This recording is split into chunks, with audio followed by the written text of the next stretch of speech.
स्वागत है दोस्तों आप सभी का आपके अपने YouTube चैनल अध्ययन वाटिका पर। दोस्तों पिछले वीडियो में हम लोग देखे थे कि महात्मा बुद्ध का जन्म कब हुआ था, उनकी मृत्यु कब हुई थी, उनके पिता कौन थे, उनकी माता कौन थी, उनके प्रथम गुरु कौन थे, द्वितीय गुरु कौन थे और किन दृश्यों को देखकर उनका सांसारिक जीवन से मोह भंग हो गया था और वे कब गृह त्याग किए थे, कब उनको ज्ञान की प्राप्ति हुई थी और कब वे उपदेश दिए थे और महात्मा बुद्ध के जीवन से जुड़े हुए प्रतीक चिन्हों को देखे थे। यदि आप लोग उस वीडियो को नहीं देखे हैं तो इस वीडियो के डिस्क्रिप्शन बॉक्स में उसका लिंक दिया हुआ है, आप लोग वहां से जाके देख सकते हैं, ठीक है। और इस वीडियो के माध्यम से हम लोग बौद्ध धर्म का सिद्धांत, बौद्ध साहित्य, गौतम बुद्ध के प्रिय शिष्य और बौद्ध संगीति जो हुई है उसको देखेंगे और यहाँ पे कुछ पॉइंट्स है उसको भी देख लेंगे। यहाँ से भी प्रश्न पूछे जाते हैं, ठीक है। तो आइए हम लोग देखते हैं फर्स्ट पॉइंट क्या है। तो बौद्ध धर्म का सिद्धांत, गौतम बुद्ध जो है 4 आर्य सत्यों की बात करते हैं और वे कौन कौन है? दुख समुदाय, दुख निरोध गामिनी प्रतिपदा। तो आप लोग इसका थोड़ा सा अर्थ जान लीजिए। ये जो पहला है दुख, तो गौतम बुद्ध के अनुसार संसार में दुख ही दुख है, ठीक है। और दूसरा है दुख समुदाय, अर्थात दुख का कारण है और कारण क्या है? मोह और तृष्णा जो है ये दुख का सबसे बड़ा कारण है। और तीसरा है दुख निरोध, अर्थात दुख का निवारण भी है। और चौथा है दुख निरोधगामिनी प्रतिपदा, अर्थात दुख निवारण का मार्ग भी है। तो गौतम बुद्ध दुख निवारण के जो मार्ग दिए हैं उसको क्या कहा गया है? अष्टांगिक मार्ग, ठीक है। और किस माध्यम से? तो मध्यम प्रतिपदा को आप लोग थोड़ा सा जान लीजिए। जो गौतम बुद्ध के अनुसार जो है मध्यम प्रतिपदा, अर्थात वे मध्यम मार्ग की बात करते हैं, अति की बात नहीं करते हैं, ठीक है। और उनका कहना है कि शरीर को इतना ही कष्ट दो कि वे टूटकर बेकार ना हो जाए और इतना भी सुख मत दो कि वे आलसी बन जाए, ठीक है। इन्हीं को उन्होंने मध्यम मार्ग कहा है। किसी भी चीज़ में अति से बचने की बात कही गई है, ठीक है। और तो कौन कौन से अष्टांगिक मार्ग हैं उसको हम लोग देख लेते हैं। तो सम्यक दृष्टि, सम्यक का अर्थ होता है उचित या सही, ठीक है। तो सम्यक दृष्टि, सम्यक संकल्प, सम्यक वाक या वाणी, सम्यक कर्मांत या सम्यक कर्म लिखा हुआ रहता है पुस्तक में, और सम्यक आजीव, सम्यक व्यायाम, सम्यक स्मृति और सम्यक समाधि, ठीक है। यदि कोई व्यक्ति इसका पालन करेंगे तो वे निर्वाण की प्राप्ति कर लेंगे। निर्वाण या मोक्ष किसको कहा गया है बौद्ध धर्म में? तो दीपक का बुझ जाना, दीपक का बुझ जाना। इसका अर्थ होता है कि जन्म एवं मृत्यु के चक्र से मुक्त हो जाना, इसी को मोक्ष या निर्वाण कहा गया है, ठीक है। और बौद्ध धर्म में यह भी कहा गया है कि कोई भी व्यक्ति मोक्ष या निर्वाण प्राप्ति के बाद भी जीवित रह सकते हैं, जैसा कि गौतम बुद्ध खुद जीवित थे, ठीक है। और अष्टांगिक मार्ग को और सरल बनाने के लिए 10 शीलों का भी स्थापना किया गया था। और वे कौन कौन से हैं? तो सत्य, अहिंसा, असत्य अर्थात चोरी नहीं करना, अपरिग्रह दूसरे के धन का अर्जन नहीं करना, और ब्रह्मचर्य। छठा है मदिरा निषेध। सातवां विकाल भोजन नहीं, अर्थात समय से भोजन की बात करते हैं और उनका कहना है कि असमय भोजन नहीं करना चाहिए और कोमल शैया का त्याग करना चाहिए और सुगंधित पदार्थ भी वर्जित किए गए हैं इसमें। और 10वां है नृत्य संगीत का त्याग भी करना चाहिए। ये 10 शील हैं, ठीक है। यदि कोई व्यक्ति इनका भी पालन करेंगे तो वे मोक्ष या निर्वाण की प्राप्ति कर लेंगे, ठीक है। और बौद्ध धर्म के त्रिरत्न माने जाते हैं, ठीक है। जैसे हम लोग देखे थे जैन धर्म के त्रिरत्न थे, सम्यक ध्यान, सम्यक ज्ञान और सम्यक आचरण, तो उसी प्रकार बौद्ध धर्म के भी त्रिरत्न हैं, बुद्ध, धम्म और संघ। बुद्ध का अर्थ तो आप लोग जानते हैं ज्ञान होता है, धम्म का अर्थ होता है बौद्ध धर्म का जो भी सिद्धांत है उसको धम्म कहा गया है, और संघ का अर्थ होता है संगठन, जिसमें उपासक एवं भिक्षु मिलकर बौद्ध धर्म का प्रचार प्रसार करते हैं, उसी को संघ कहा गया है, ठीक है। और यहाँ पे कुछ पॉइंट्स है उसको हम लोग देख लेते हैं, यहाँ से भी प्रश्न पूछे जाते हैं। तो उपासक, जो व्यक्ति गृहस्थ जीवन में रह कर के ही बौद्ध धर्म की उपासना करते हैं उसको उपासक कहा गया है। ठीक है। और नेक्स्ट है भिक्षु, जो बौद्ध धर्म की दीक्षा ले लेते हैं और गृह त्याग कर देते हैं, संन्यास बन जाते हैं, उनको क्या कहा गया है? भिक्षु। और बौद्ध धर्म में प्रवेश की आयु कितनी थी? तो 15 वर्ष। ठीक है। और उपसंपदा क्या था? तो बौद्ध धर्म में जो नए भिक्षु आते थे उनका जो आना था उसी को उपसंपदा कहा गया है। ठीक है। नए भिक्षुओं का बौद्ध संघ में जो प्रवेश होता था उसको उपसंपदा कहा गया है। ठीक है। और ये विहार जहाँ पे बौद्ध रहते हैं, पढ़ाई करते हैं, अध्ययन करते हैं, शिक्षा ग्रहण करते हैं, उसको विहार कहा जाता है वर्तमान समय में, और इसको मठ भी कहा जाता है। ठीक है। और यहाँ से एक पॉइंट आप लोग याद रखेंगे, बिहार जो भारत का राज्य है उसका नाम बिहार बौद्ध विहारों की अधिकता के कारण ही उसका नाम बिहार पड़ा था। ठीक है। अब नेक्स्ट देखते हैं हम लोग जो बौद्ध साहित्य। तो बौद्ध साहित्य में प्राचीन ग्रंथ त्रिपिटक जो है ये सबसे महत्वपूर्ण बौद्धों का ग्रंथ है। और कौन कौन है त्रिपिटक में? तो विनय पिटक, इसकी रचना किसने की? तो उपाली ने। सूत पिटक, इसकी रचना किन्होंने की? तो आनंद ने। तो अभिधम पिटक की रचना किसने की? तो मोगलीपुत्र तिस्क ने। ठीक है। ये तीनों महत्वपूर्ण है। ठीक है। इसको त्रिपिटक कहा जाता है। ठीक है। और अंगुत्तर निकाय है एक बौद्ध ग्रंथ, इससे 16 महाजनपदों के बारे में जानकारी भी मिलती है। ठीक है। अब हम लोग थोड़ा सा देखते हैं जो बौद्ध धर्म के विकास में सहायक शासक कौन कौन से थे, किन शासकों ने उस समय प्राचीन समय में बौद्ध धर्म के विकास में अपना सहयोग दिया था। तो कौन थे? अजातशत्रु, कालाशोक, अशोक, पाल वंश के शासक, कनिष्क, और एक व्यापारी थे बहुत बड़े अनाथपिंडक। इन्होंने बौद्ध धर्म के प्रचार प्रसार के लिए बहुत कुछ दान किया था। ठीक है। आप लोग एक चीज को ध्यान रखेंगे, जितना बौद्ध धर्म का प्रचार प्रसार हुआ था उतना जैन धर्म का प्रचार प्रसार नहीं हुआ था। यही कारण है कि जैन धर्म जो है वो भारत में ही सिमट कर रह गया था, जबकि बौद्ध धर्म अभी भारत में, चीन में, तिब्बत में, नेपाल में, श्रीलंका में, जापान में, सभी जगह, बहुत सारे जगह बौद्ध धर्म है। और बौद्ध धर्म के प्रसार का एक कारण ये भी है कि इसका जो उपदेश का भाषा था, पाली भाषा में गौतम बुद्ध जो है उपदेश दिए थे, जो उस समय जनसाधारण की भाषा थी। ठीक है। और इसमें एक चीज़ और है, जो गौतम बुद्ध कभी भी अति की बात नहीं किए हैं, मध्यम मार्ग की बात किए हैं, जबकि जैन धर्म में अति की बात होती है और जैन धर्म में बहुत ज़्यादा अहिंसा पे बहुत अत्यधिक बल दिया गया है। ठीक है। और नेक्स्ट देखते हैं हम लोग गौतम बुद्ध के जो प्रिय शिष्य थे। तो आप लोगों को पता होगा आज गौतम बुद्ध का जो सबसे प्रिय शिष्य था उनका नाम आनंद था। ठीक है। और कुछ शिष्य थे जो भी प्रिय थे, उसको हम लोग देख लेते हैं। तो शासक वर्ग में कौन कौन थे? तो बिंबिसार, प्रसेनजीत, अजातशत्रु, उदयन और क्षेमा। क्षेमा कौन थी? बिंबिसार की पत्नी थी। और मल्लिका, मल्लिका कौन थी? तो प्रसेनजीत की पत्नी थी। ठीक है।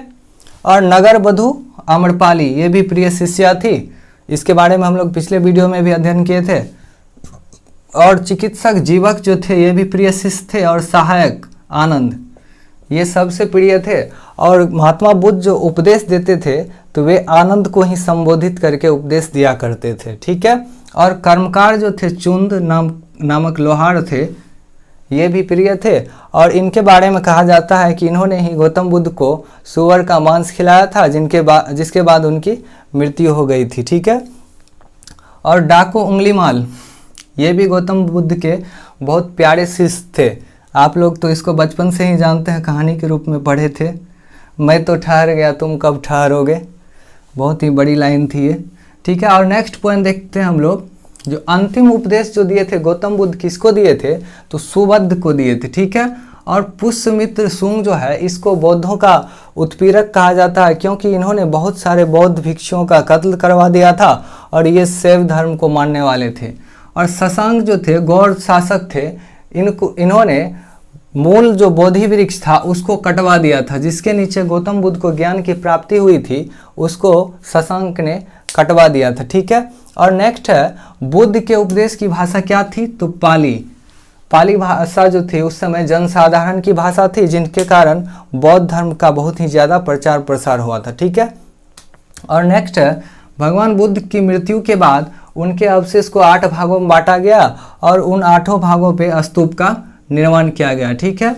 और भारत में ये भी माना जाता है, जो भारत में जो मूर्ति पूजा की शुरुआत हुई थी तो प्रथम मूर्ति बुद्ध की ही थी, जिसकी पूजा की गई थी, उपासना की गई थी। ठीक है।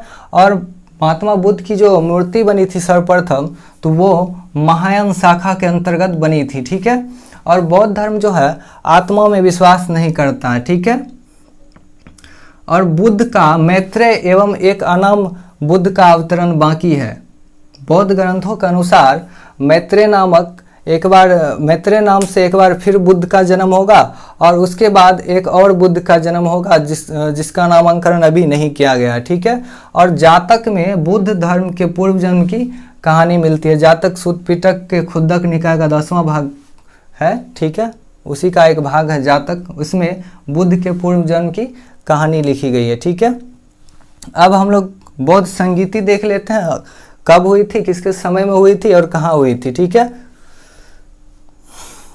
यहाँ से एक पॉइंट आप लोग थोड़ा सा देख लीजिए। प्रथम, द्वितीय, तृतीय और चतुर्थ। प्रथम बौद्ध संगीति, द्वितीय, तृतीय और चतुर्थ जो होती है, इसका कालक्रम विपरीत हो जाता है। किसी किसी ऑप्शन में आप लोगों को ढूंढने में आसानी होगी।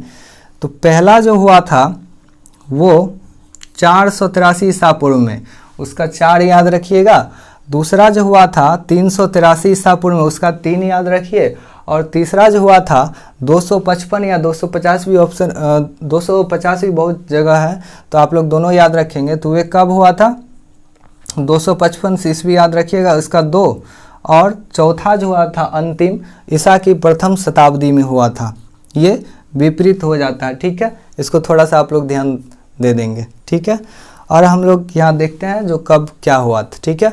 तो प्रथम बौद्ध संगीति जो होती है 483 ईसा पूर्व में, कहाँ होती है, तो राजगिरी में। और अध्यक्ष कौन रहते हैं, तो महाकश्यप।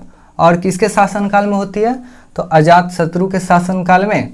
और इसमें क्या होता है परिणाम इसका, तो इसमें जो है विनय पिटक एवं सूत पिटक का संकलन किया जाता है। ठीक है।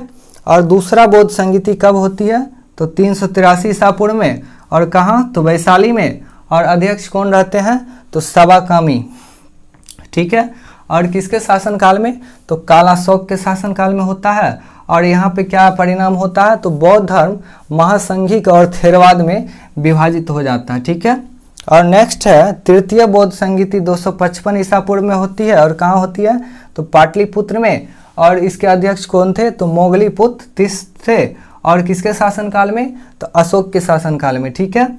और इसका परिणाम क्या निकल के आता है, तो अभिधम पिटक का संकलन किया जाता है। ठीक है। और चौथा एवं अंतिम जो है बौद्ध संगीति, ये ईसा की प्रथम शताब्दी में हुआ था। ये संभवतः 78 या 80 ईसा के आसपास, ईस्वी के आसपास हुआ था। लेकिन आप लोगों को वो नहीं दिया रहेगा, डायरेक्ट प्रथम ईसा की प्रथम शताब्दी दिया रहेगा ऑप्शन में। तो आप लोग यही याद रखिए, तो ईसा की प्रथम शताब्दी कुंडल वन में हुआ था। और अध्यक्ष कौन थे इस समय, वसुमित्र। यहाँ से एक पॉइंट और आप लोग याद रखेंगे, जो यहाँ कभी कभी उपाध्यक्ष भी पूछ लिए जाते हैं, तो उपाध्यक्ष कौन थे उस समय, तो अश्वघोष थे। ठीक है। और किसका शासनकाल था उस समय, तो कनिष्क का था, जो कुषाण वंश के थे। ठीक है। और परिणाम क्या हुआ था यहाँ पे, तो बौद्ध धर्म जो है महायान एवं हीनयान में विभाजित हो गया था। ठीक है। इसको याद करने का एक छोटा सा ट्रिक है, सबका अपना अपना ट्रिक होता है। तो एक छोटा सा ट्रिक है, यदि आप लोग याद करना चाहेंगे उस माध्यम से भी तो याद कर सकते हैं। आप इन सारे बौद्ध संगीति को एक कहानी मान लीजिए, और जो सारी घटनाएं घटी हैं, जो सारे शासक हैं, अध्यक्ष हैं, उसको एक पात्र मान लीजिए। ठीक है। तो इसका देखिए, प्रथम राज महा अज्ञात। ठीक है। प्रथम राज महा अज्ञात। दूसरा देखिए द्वितीय वैसा सब काला। ठीक है। तृतीय देखिए तृतीय पुत्र मोगली अशोक जैसा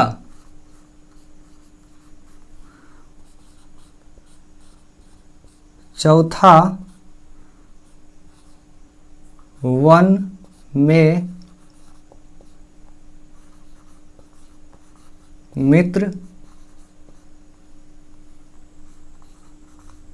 कनिष्क जैसा। ऐसे सबका अपना तरीका होता है, मैंने इसी तरीके से याद रखा था।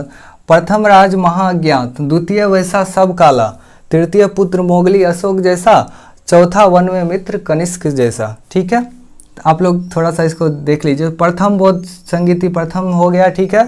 राज से हो गया राजगिरी, महा से महाकश्यप याद रखेंगे, और अज्ञात से याद रखेंगे अजात, अजात शत्रु।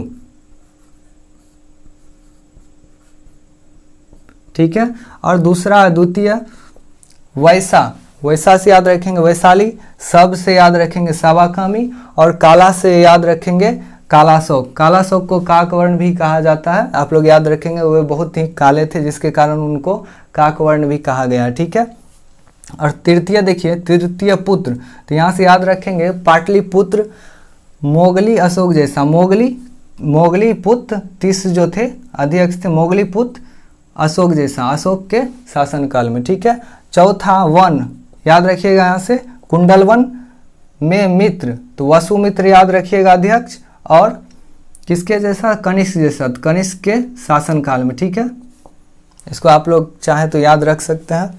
ठीक है, उम्मीद है वीडियो आप लोगों को पसंद आया होगा। वीडियो पसंद आया हो तो लाइक करें, शेयर करें। Thanks for watching. आप लोग चाहे तो इसका स्क्रीनशॉट ले सकते हैं।